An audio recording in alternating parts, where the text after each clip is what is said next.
Welcome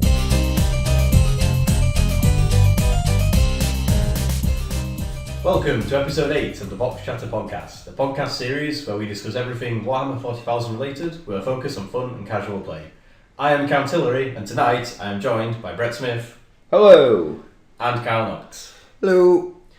Every episode we start by discussing a topic, usually an aspect of the hobby that we thought would be interesting or fun to talk about. And tonight's topic is going to be whether or not mixed Codex armies should exist. Soup. He means soup. Yeah, the various Imperial and Chaos soups and other soups. I think Chaos and Imperial are the main soups out there at the minute. Well, you can't exactly do like Tau soup, can you? But no. Not yet, who knows? I think Eldar have some soup lists. We'll get to that. Yeah, it's called Unari. Yeah, pretty much. After that, we'll be discussing our favourite moments from our recent games of Warhammer 40k and some of the latest hobby projects that we're all working on. Then finally, we'll talk briefly about some of the new up-and-coming releases, including the new Forge World Rogue Dawn, and the recently announced boxed games Blitz Bowl and Space Marine Adventures. But anyway, we'll get to that in a bit. So, main topic, soups. So, opinions on soup armies and soup lists. Let's go one at a time. So, Kyle. You know I love to play devil's advocate, so you should have made me go last. But personally, I think they have a place. Yeah. And I can see why people run them, because I'm one of these people who I genuinely think everyone gets enjoyment out of this hobby differently. And if the way you get enjoyment out of a hobby is writing a list which is going to be the most potent and is going to be the absolute best list you can put together, the best way to do that with this new edition is to soup the hell out of your list. But what you said there is, like you said, people get a lot of enjoyment out of writing the lists. I don't think that translates, unfortunately, to enjoyment on the tabletop, either playing particularly with or against it, really. You don't know that, though, because right, okay, so what we're doing is, I'm going to personally try not to put my own opinion on this until, like, I've made this point. But what you're saying there is because we don't enjoy taking armies which are so good you can table an opponent in 2 turns but we find it dull to play, you're then assuming that that's what everyone thinks. I'm not assuming We've met people that don't. I definitely have anyway. I can definitely remember people from when I used to go to the GW that definitely enjoyed doing that. Me. So, Brett, what's your opinion on soup stuff? Soup lists? I think within reason, really, because it's like Chaos. Yeah, Chaos is naturally a soup. Whenever you read about Chaos narrative, it's very rare it's just one thing happening. You know, there's multiple aspects going on. And in some regard, kind of with the Imperium. But what gets me is when you get this, I'm running Marines, but I'm running Black Templar Terminators, because I want them to get the No, but I know what you mean. So I could have the reroll charge on my deep striking units, but then I'm going to run like Raven Guard Devastators, so they can't be shot at. It's hard for them to be shot at, and then I'm going to run some Ultramarines for my H main character because I want command points back, and on my normal like tactical Marines, so that they don't get tied down in combat. Then it's a bit like, Well, I was going to follow. Yeah, that's soup for soup's sake, not because you're doing a Chaos army and you're doing. Yeah, if people can get what I'm meaning by that. I fall into this same camp where I'm not opposed to the concept of soup armies. If anything, I think in 7th edition, it was really cool having access to like one allied faction. Yeah. You know, it was like you got your main detachment and your allied detachment, and it was, for me, that was cool when I was like, my Chaos Marines can have some demons with them. That's great. That makes sense. That seems fluffy. It works well in the table and in the narrative. Space Marines backed up by Guardsmen. Which, that's Again, one which... So having a Guardsman, for me, it'd be Guardsmen backed up by Space Marines. Well, that's what yeah. I think that it's one of these weird clashes between narrative and tabletop. Like when you used to have like some Grey Knights, we talked about this the other day. Like you used to have just a squad of Grey Knights would turn up. Like you could just take a squad of Grey Knights. Yeah. Because that's what they just used to do. All those demons here, we don't go as a full army sometimes. You're playing a Chaos army, they might have a couple of demon units. So a squad of Grey Knights turns up because It's not full-blown incursion. yeah, it's not a full-blown incursion. There's just some demons there. And there's two sides to this coin, because while I'm aware in the narrative it makes sense that the Imperium in particular will be a mixed bag of things fighting anyone's war zone. It's rare that literally a Space Marine cruiser will fly up to a tower world and just decide to attack it. Yeah. By itself. Or, something Yeah. like that. It's also there 3 different, like Brett was saying, it's also extremely rare that 3 different legions are going to be fighting alongside each other. An entire company of Imperial Fist isn't going to be the only planetary defenders on an Imperial world. Yeah. No, you would have guardsmen. Yeah. You would have the planetary defence, which you just represent by guardsmen. But it's that thing where, while that fits the narrative, that just doesn't feel like it translates to the tabletop in my mind. So if you was to go narratively, it'd be like, right, cool. So I'd have like loads of guardsmen, and my Space Marines would be bringing the armour. When in retrospect, what you'd get is, here's my battalion of guardsmen, because I want all the command points. Yeah, because I want all the command points. And then, what are the best tanks in guard? Right, I'm just going to spam them. And then I'm going to have a load of Space Marines to be like, so I've got guard tanks because they're better than any Space Marine tank, but Space Marines are better than... Why would you take guardsmen? But then Space Marines are better than, guardsmen for being durable like walking tanks. So I'm going to have Space Marine troops but guardsmen tanks. That's what it's like. That's what happens. Well, yeah, I think where it seems odd to me is when you've got guard allied with Marines, and what you've got is you've got like 40 Primaris Marines, like 30 which are Hellblasters, and then you've got 30 guardsmen. So you've actually got more Marines than you've got guardsmen. Yeah, it's like they're clearly not here for the narrative reason, and I get it's not a. And I'm argument. I'm right in thinking that because you take Imperium keyword, you can do that, yeah? Yeah. Do the Hellblasters then, if they had keyword Ultramarine, would they have to be from a solid Ultramarine detachment to gain the chapter tactic? Just get it? No, has to be a Ultramarine detachment. They have to be an Ultramarine detachment. So you could just take a patrol? Yes. Yeah. So if you had a patrol, every Ultramarine in your army would have... No. Every Ultramarine in the patrol would get the auras. No. Everything gets the auras, that doesn't matter. The only thing is the chapter tactic. It doesn't... The ability to step out and fire... Yeah. It would apply to all Ultramarines who are part of that a Ultramarine only detachment, so in this case the patrol. Yeah, okay.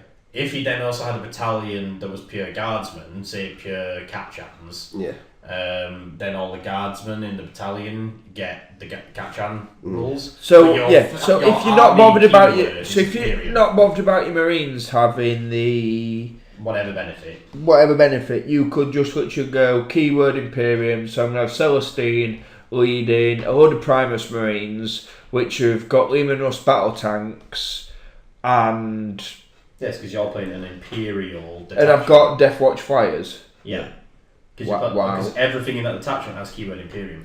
And this is where I think the crux of the argument is for me, is that the Imperium is the main culprit of the feel bads with soup.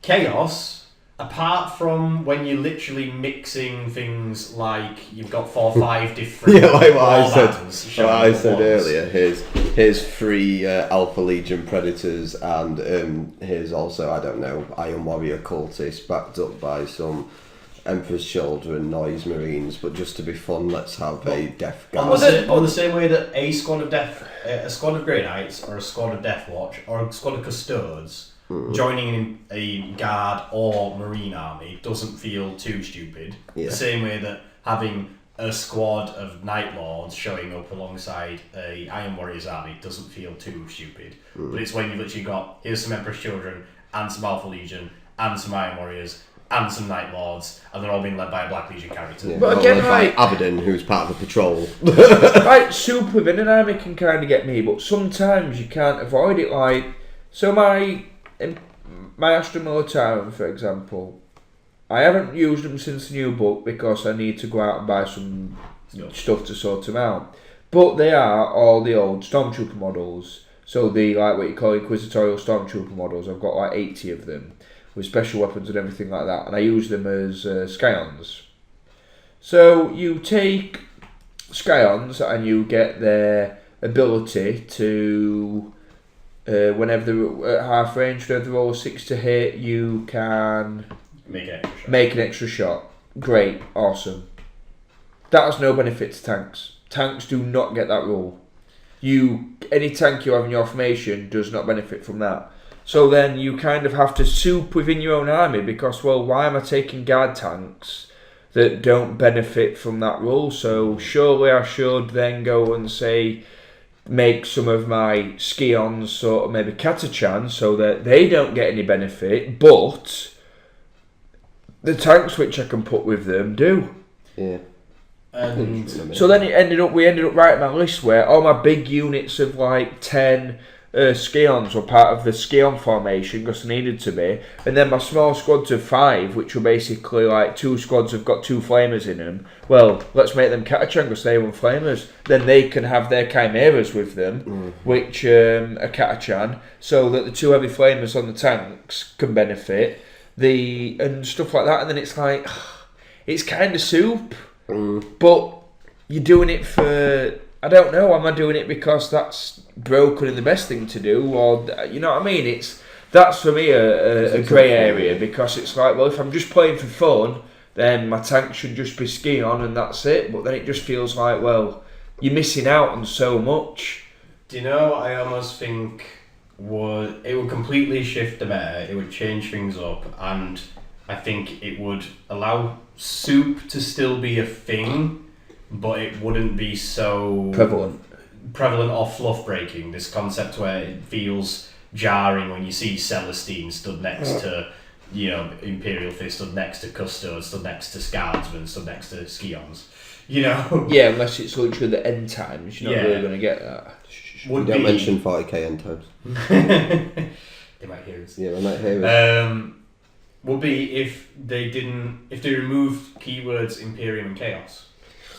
So if you could not use keyword Imperium and you could not use keyword Chaos to be the unifying thing for your soup army, that would bring a lot more things in line. Yeah, so therefore you would just have a Slaanesh army. Could be Slaanesh demons, could be Slaanesh. Yes, you could use faction. But you can do it with every army. You can have keyword Eldari and then have all of the other different stuff from Eldari. Yeah, it just doesn't work as well as the Imperium. But what I was going to say is, because there's that much Imperium and it's basically Warhammer 40k is the Imperium versus Chaos with here's some other races that exist in the galaxy. Oh no, I know, but I'm just saying you can do it. We're making out it is only Imperium and Chaos that can do it. No. I was going to get to that in a bit, where I was going to say that essentially there is one army that is a soup army by nature because it has 3 models. Yeah.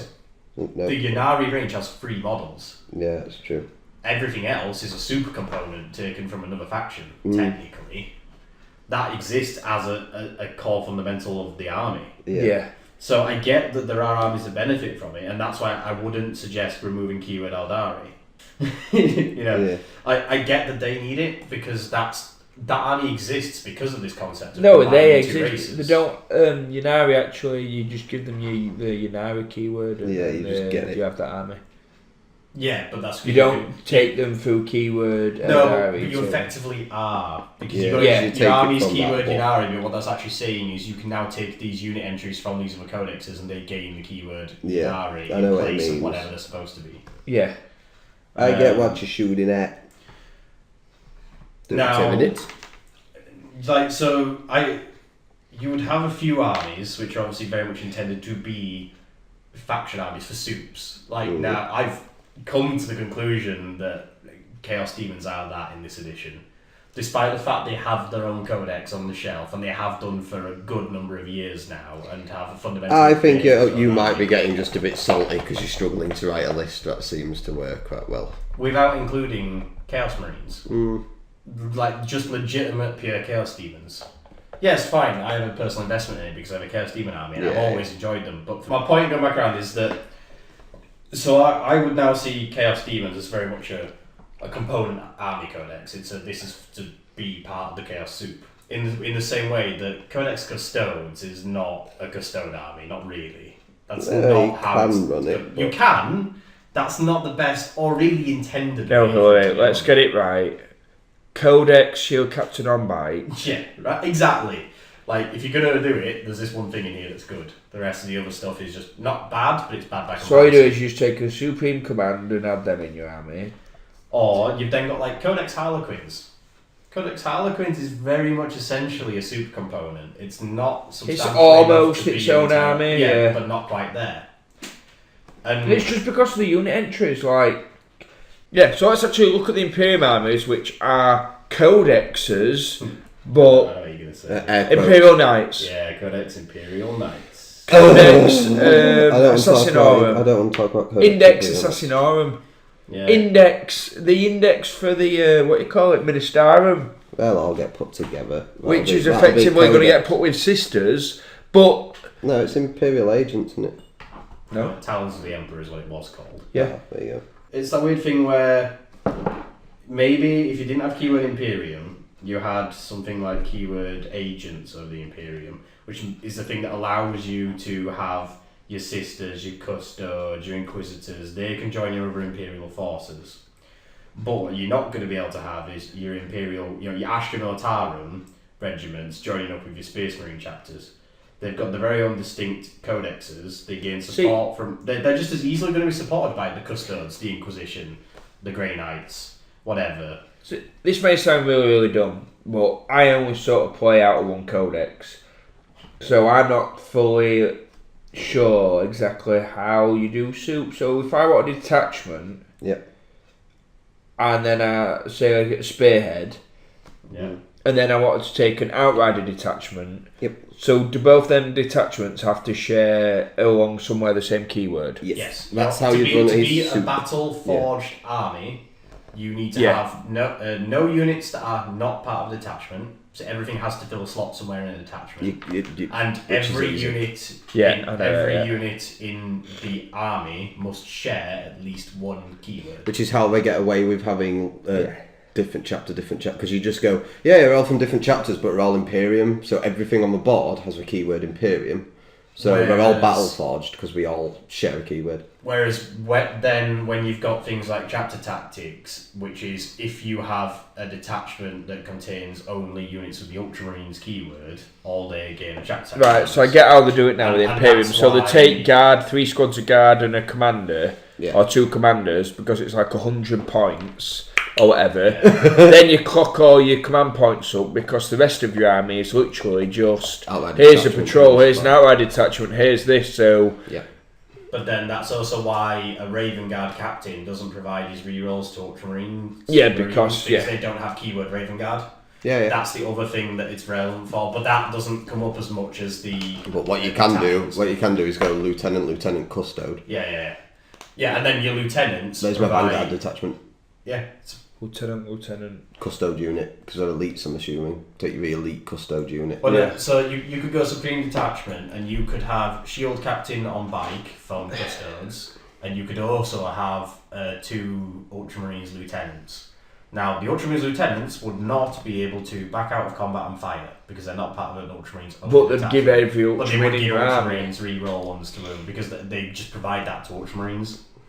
Yeah. See what I mean? This is why soup becomes very complicated. But it does. Which is why I say it's got a place. Some people wanting to do that with their army. What convoluted. It's not just that. Like, it must take a lot of thought and effort to actually get a soup list on the thing and like on paper, and actually look at it and go, okay, that'll run okay. I think though that this is one of the other things which is perhaps adding to the habit of doing so much theory hammer, so much theory craft. Now that's not necessarily a bad thing. There are people who enjoy spending a lot of time writing army lists. You're one of them, Kyle. I have a book upstairs. I enjoy writing army lists. I have a book upstairs which is full of army lists, which I doubt I'll ever play because a lot of the models in them are very expensive, but they look fun. And how I can write an army list, it's how you get to your better lists, rather than just throwing a list together and going, I think this should work. You know, by put like anything else, if you put the time into it, you refine stuff. It's fun. I think it has its place because, I mean, at the minute, I think I'd almost be. So What's the word? I think I'd almost be drowned underneath all the possibilities if I was looking for a soup list. Does that make sense? Like Yeah. the fact that I've decided to run an Emperor's Children list has been able. It's almost narrowed my selection to do this, and the list. You know, when a list sort of writes itself, and then you tweak it and you add bits in. Can you imagine? I can't imagine at the minute. Starting off with Imperial soup. Yeah, just looking, going right. Okay. Anything with keyword Imperium, holy Christ. So I've got about 8 books to look into, all different unit entries. What do I want to run them with? What's this going to do? This is perhaps one of the issues I think that soup, especially if it just gets out of hand over time, you know, it gets bigger and bigger and bigger and more involved, is going to be, does that create a harder barrier to entry into the hobby?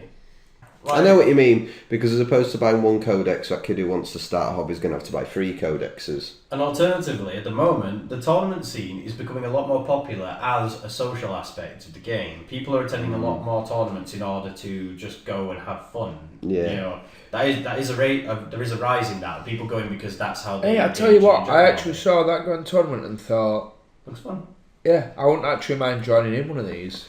But my question is that becoming too much of an issue where you think, right, I'm going to go, am I happy just taking Codex? Space Marines, or do I feel I should have 4 codexes in my bag? Yeah, do people get put off the idea of going to a tournament or going to an organised event because they only play vanilla, or they feel like because they're not very educated at playing soup, that they're going to be at a natural disadvantage? But that's the only same as an edition ago, people got put off of going to tournaments because Formations.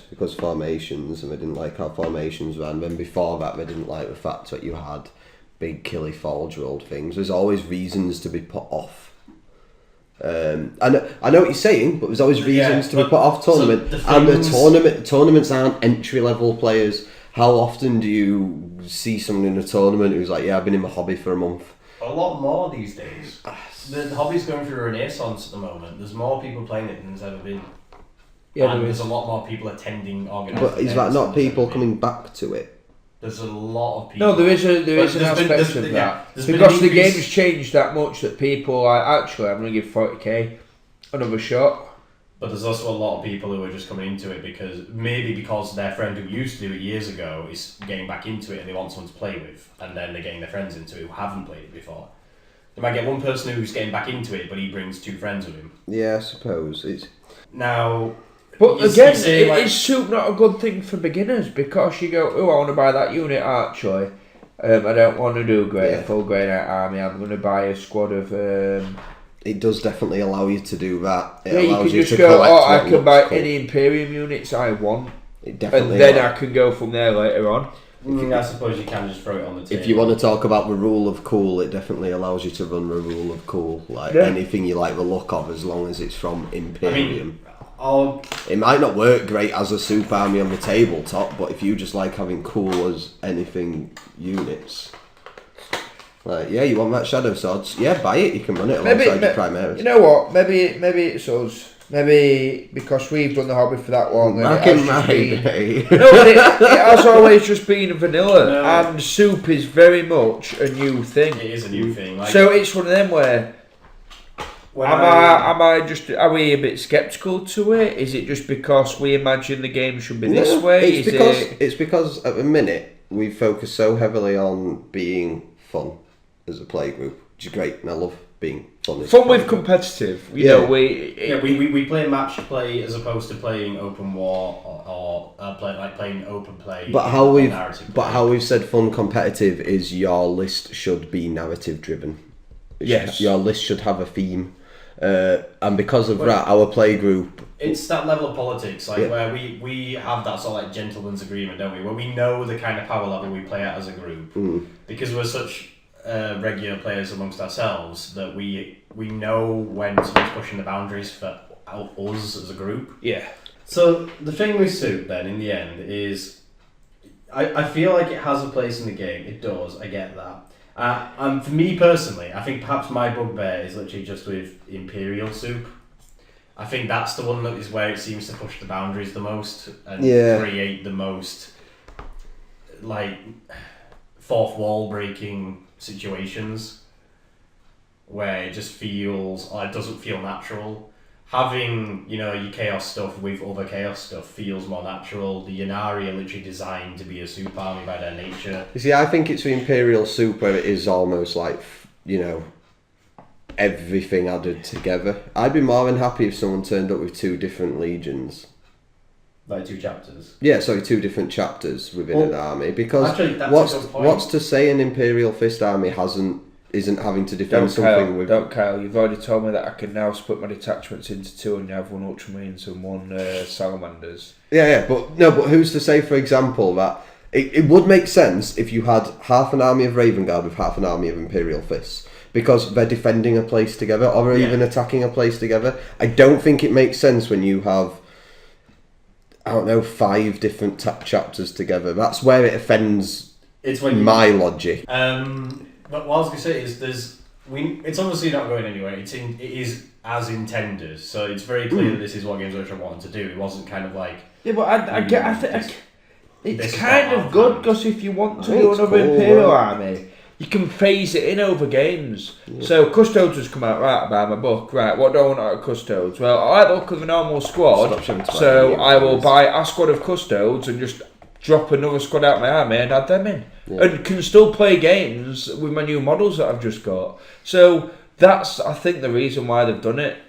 It allows people to... You don't have to feel like you've got to go out and do a £300 investment on buying a book and buying an army before you can play with it.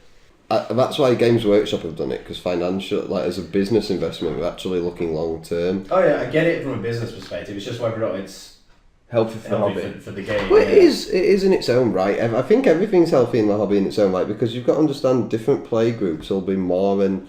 yeah, I think that's the main takeaway from this is... Our play group, yeah. It's just some of the we were talking about, wasn't it? Like soup and, you know, generally, I think... Finding those boundaries, finding those limits. There's levels to it. It's almost like it's tiered soup. So like tier 1 soup is like... A little bit of this, a little bit like disgusting, you know what I mean? Someone puts tier 1 soup in front of you, you take a sip of it and you're just like, oh my god, what is this? I did not enjoy eating this soup. Yeah.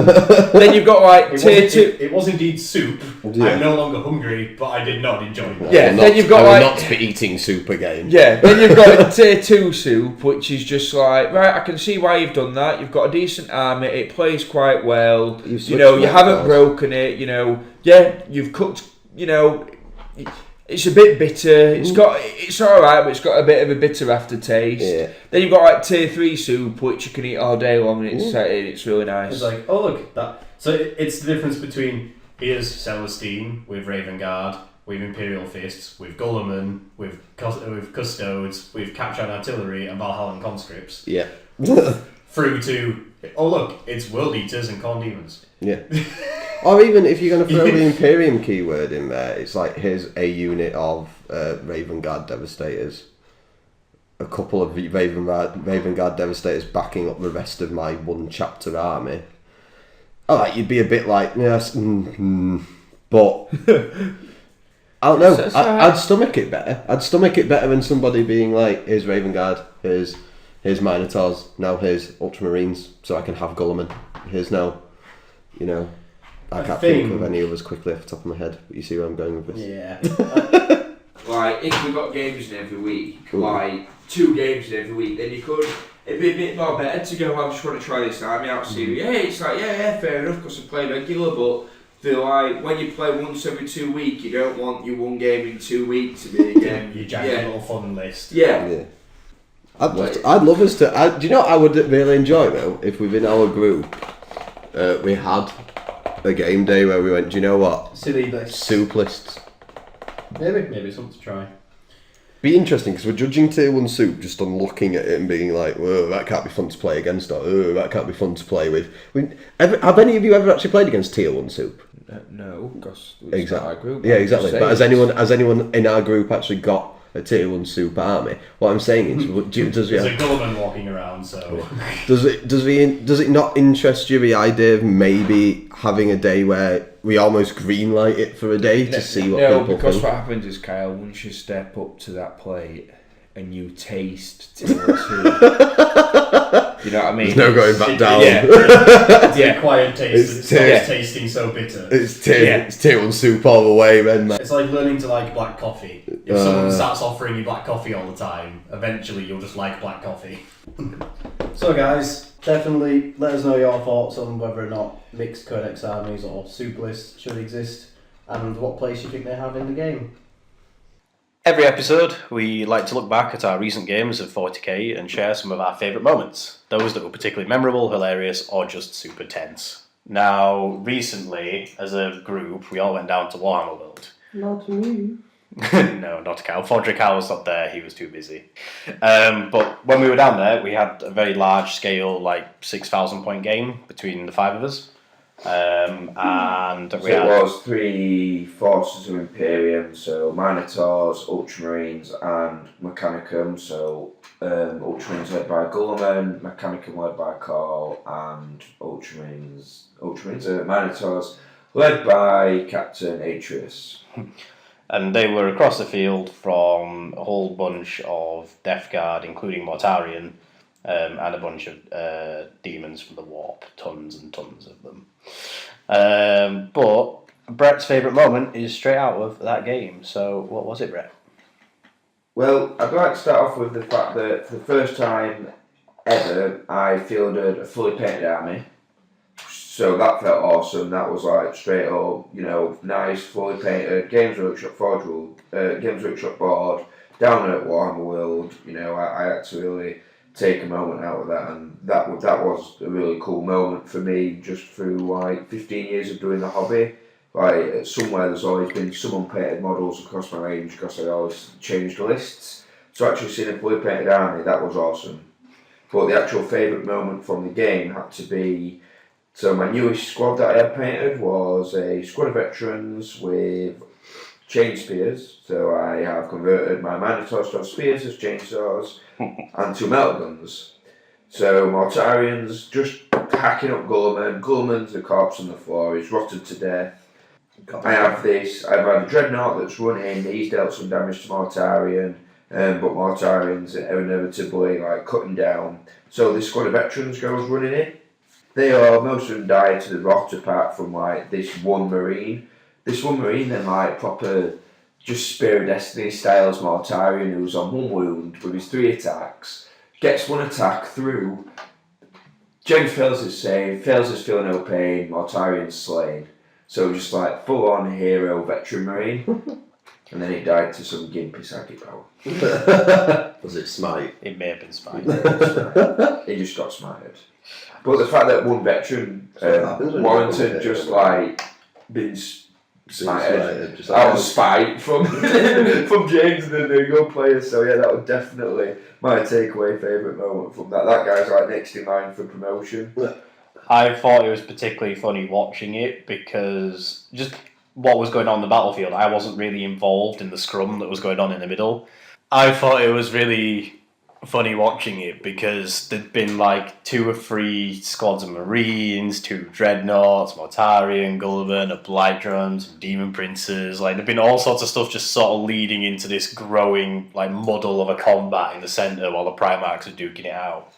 And then like a turn later, I was busy like trying to work out what my demons needed to be doing for objectives. And I sort of looked around and all that was left was this one Marine with his spear. It's like, if you'd left your model, if like you left models on the table and he died, he'd have been stood on a pile of corpses, including 2 Primarchs. It was a fun game though, and my favourite moment from that same game was elsewhere on the board. It was when Joel actually played with his Custodes for the first time. And like surprise reveal, like, I've got these guys. Turns up and, oh look, he's got a bunch of Custodes, so like some squads, wardens and a pair of characters. And they were deep striking in, behind our lines, being a nuisance. And the plan was they were going to start murdering some demons. Well, the demons didn't like that plan.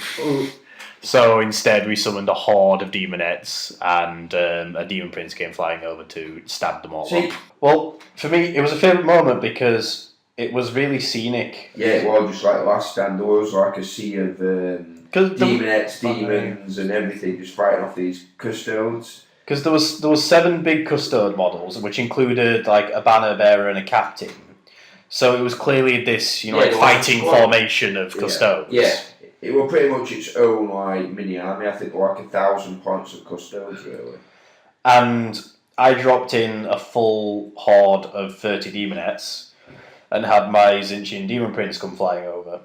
And I also decided to run them over with a skull cannon. that came charging as well. Okay. So and the skull cannon just on a by note. But it was interesting how once all the charges had been made and everyone had moved into combat and engaged, these custodes were literally surrounded because they were pinned between the armour of the skull cannon and the demon prince. Literally a rock in a high place. And a tide of demonettes. And it was brilliant because they killed them all.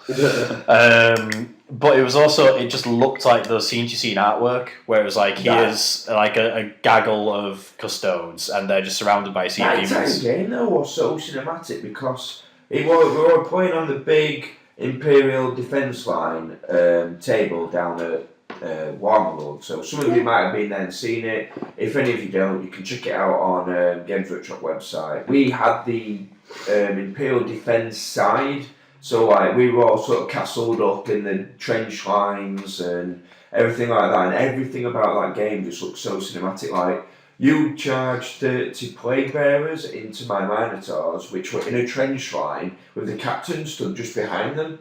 Like 3 squads of intercessors in a long trench line, getting blanket charged by all these plague bearers, and I had to fight them off.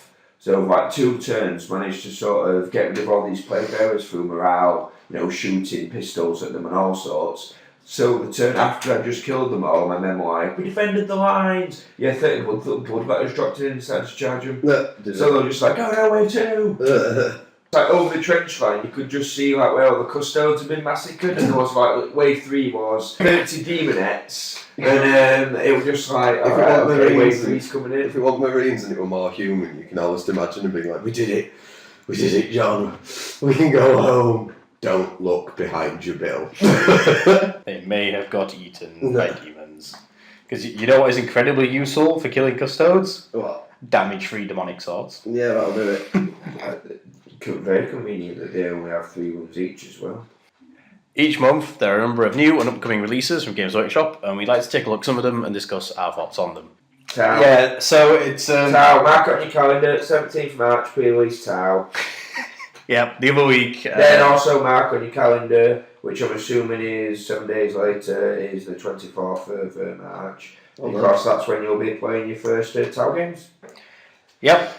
So, as Brett very enthusiastically put there, Tau have been confirmed as the next in the Xenos lineup. Also, the chance that to time that tournament list just become a thing of the past, and no creativity is needed anymore. 18 commanders. Hopefully, they'll be dealing with commander spam.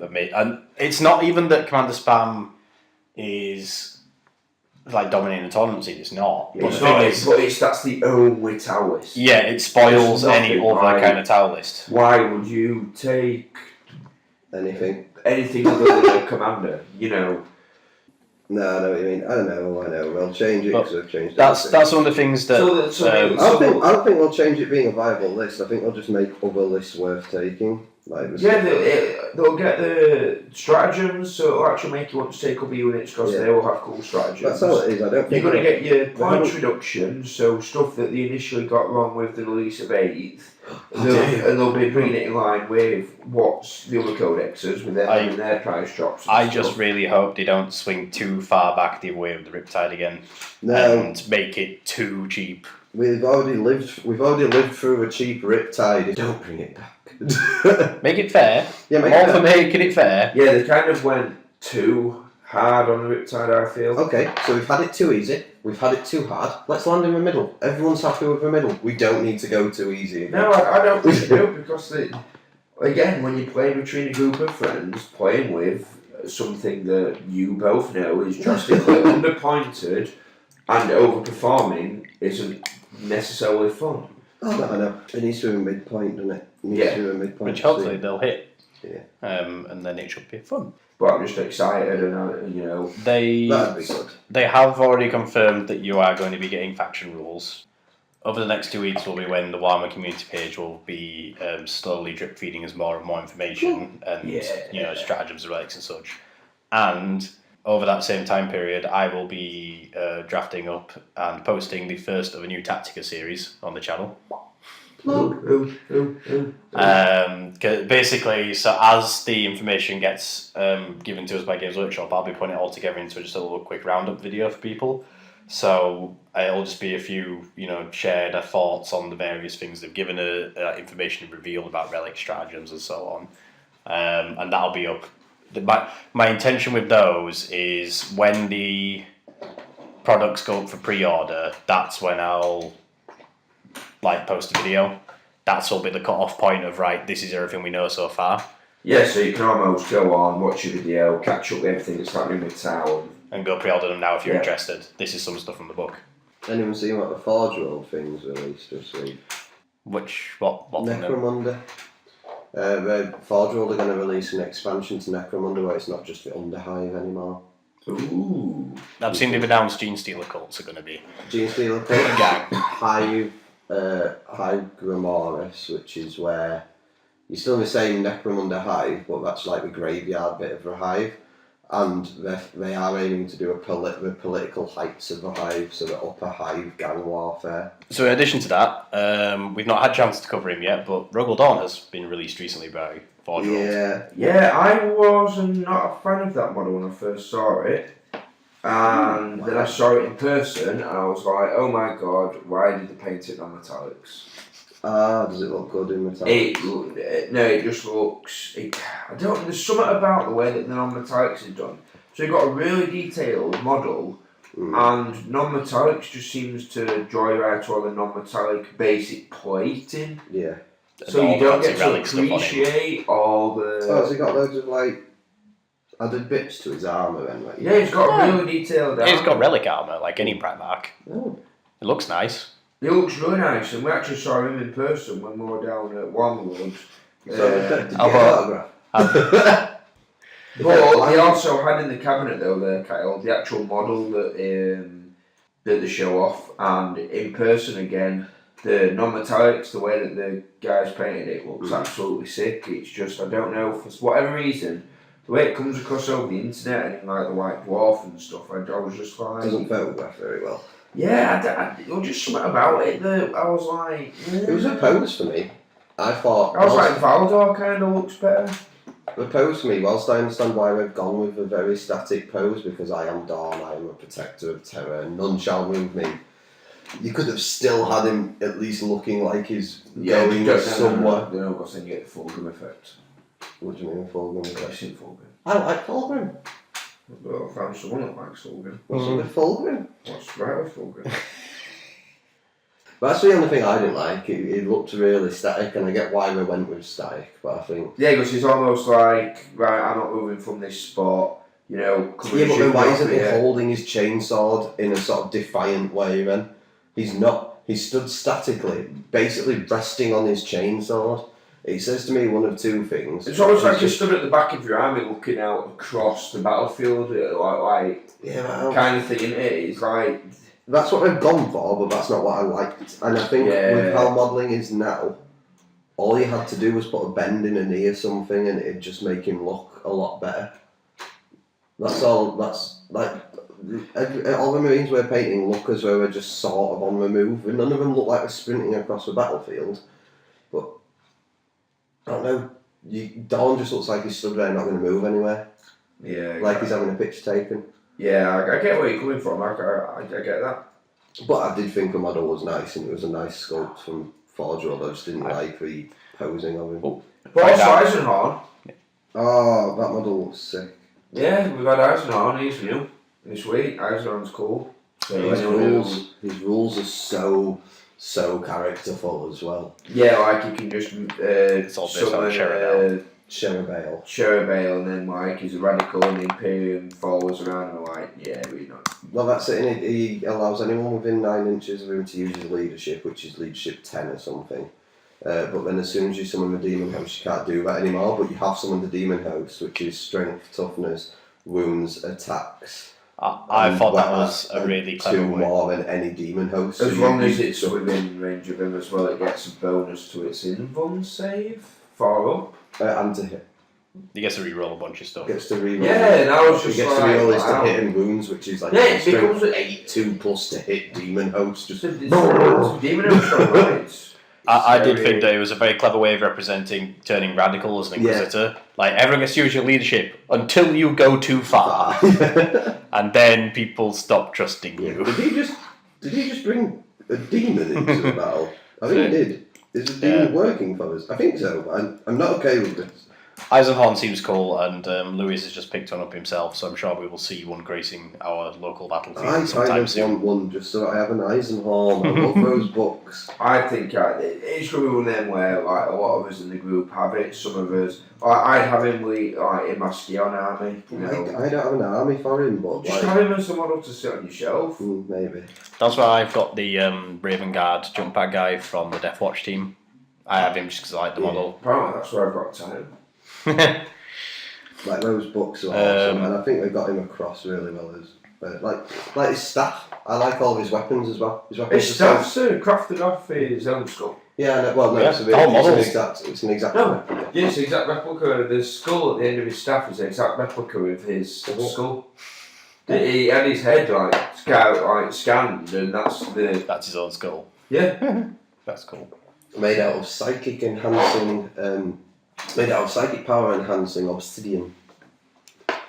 But I love the fact that he has an artificer pistol as well, because it was Gifted to him by a librarian. Yeah, given to him by a librarian that he met, so his bolt pistol's a bit better. And then also, just in this last week, the next 2 standalone boxed games have been announced. I like them. I like the look of them both. So the first one is Blitzball, which is literally what you expect it to be. It's like half-size Blood Bowl, and it probably plays like Blood Bowl in half the time. So it's like a smaller scale board. So it's like rather than being like 13 tiles deep on each side of the pitch, it's like 7 tiles deep. So you don't have to think as much about what you're doing. And you play with 6 players, by the looks of it, on each team. And it's meant to just be a quicker, faster version of Blood Bowl. I'm guessing it looks like it'll be some sort of weird midpoint between Shade Spire and Blood Bowl, where it might be negative again, but I am negative about this. So what do you not like about the idea of Blitzball? Laziness. Laziness, how so? Because if you're going to bring me a board game that Games Workshop's done, don't bring me a board game which is a miniature version of your board game. But what if someone said to you that you could play a game of Blood Bowl in an hour?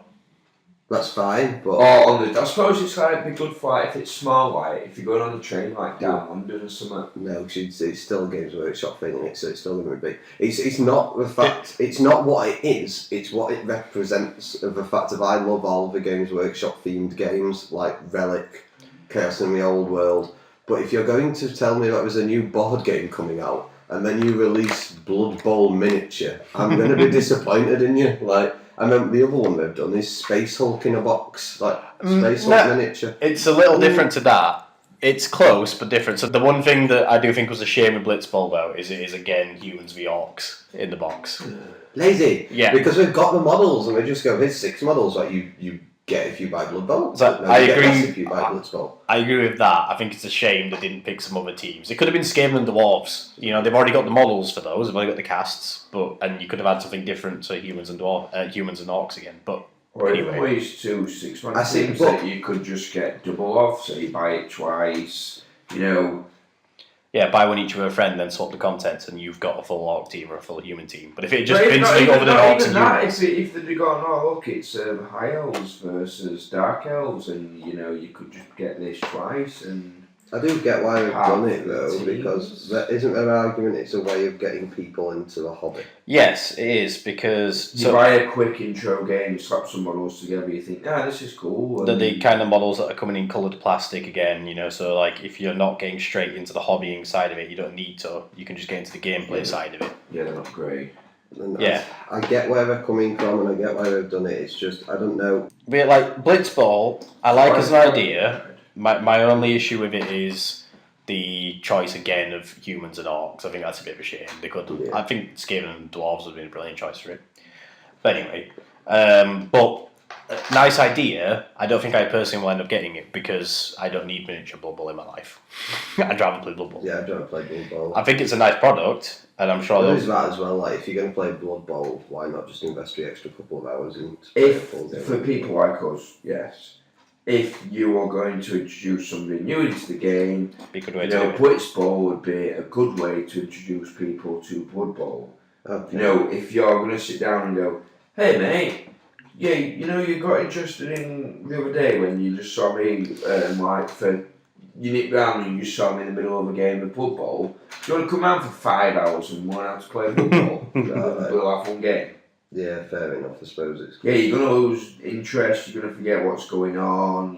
It's gonna. You know what I mean? Yeah, I get you. Whereas if you go, here's Blitzball, it's an hour, so you come out for 2 hours, 3 hours. You played 3 games of Blitzball, so by the 3rd game you picked it up and you're running it yourself. Yeah. Next thing you know, next time you invite them around or whatever, they're wanting to actually play Blood Bowl. Yeah.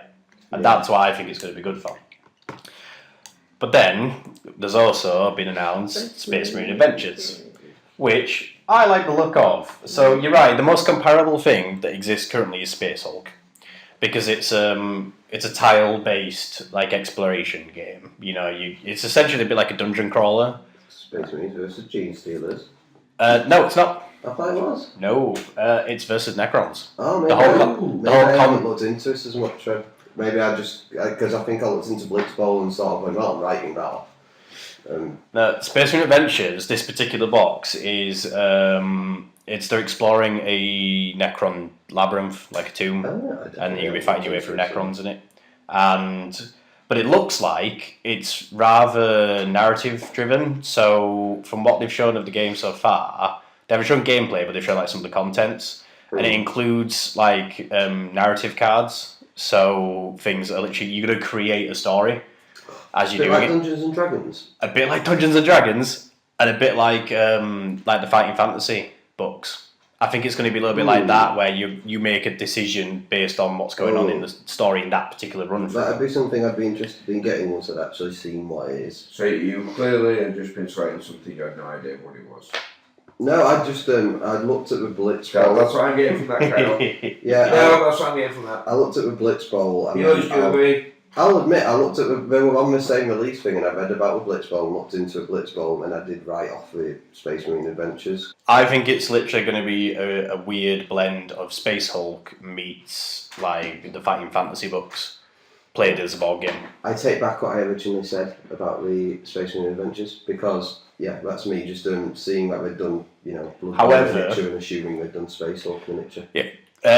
So whereas the impression I get as well from the game is not like with Space Hulk, where one player takes control of the Tyranids and one takes control of the Marines. Yeah. This looks to be every player in the game plays a Space Marine, and Is it a role playing game? Is what they've said. Essentially, it's like a sort of small in the box little narrative. It's kind of Death Watch miniature. Yeah, a little bit. Mm. The like full-on role playing. Yeah. You imagine you've got a character. I got the book upstairs. Well, this one feels a bit more board gamey than some of the previous box games. I think that's good because it's going to create a more unique play style to that might the be game. lead up into the role playing thing. But the one thing that I think is a bit of a shame by the looks of it, though, with the very board game style of Space Marine Adventures, is that all the Space Marine figures in it are exactly that. They're like playing pieces.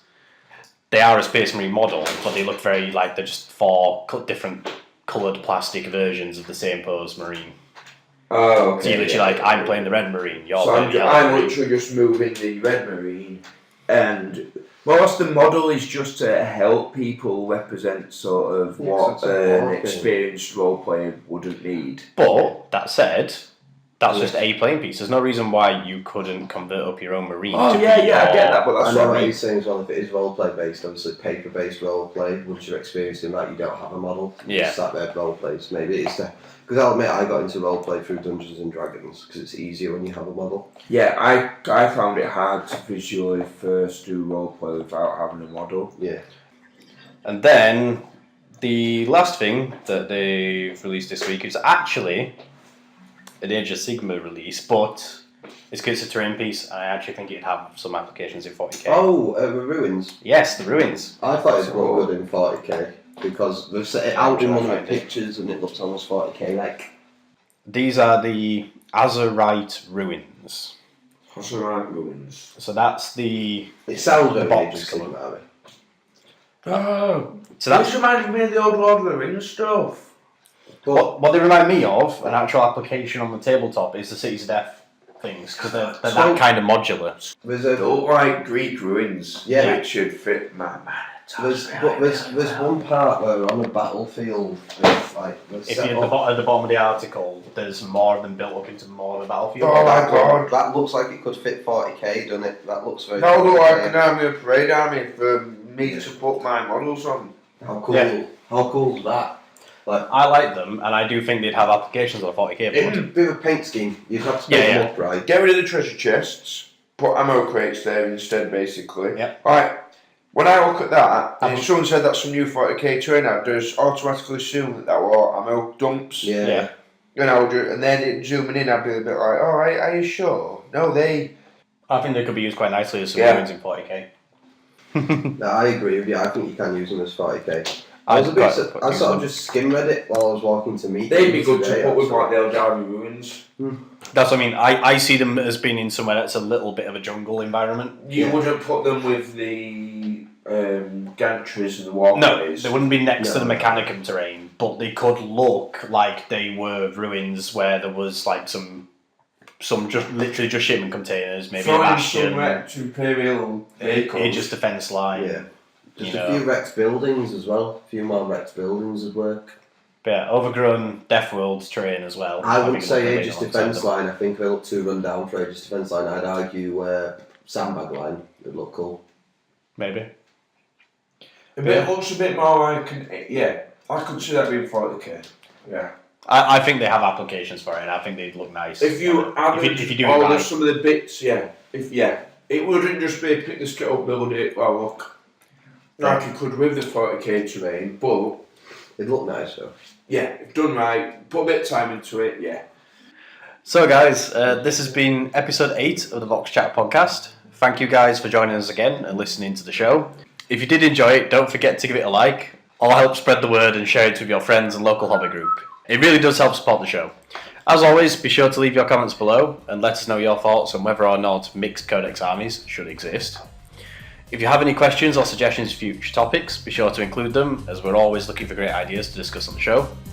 And definitely don't forget to subscribe to my channel so you never miss an episode, and you can also follow me on Twitter @Countillery for hobby news and various daily shenanigans. So thanks for listening, guys, and we will see you next time. Bye. Bye.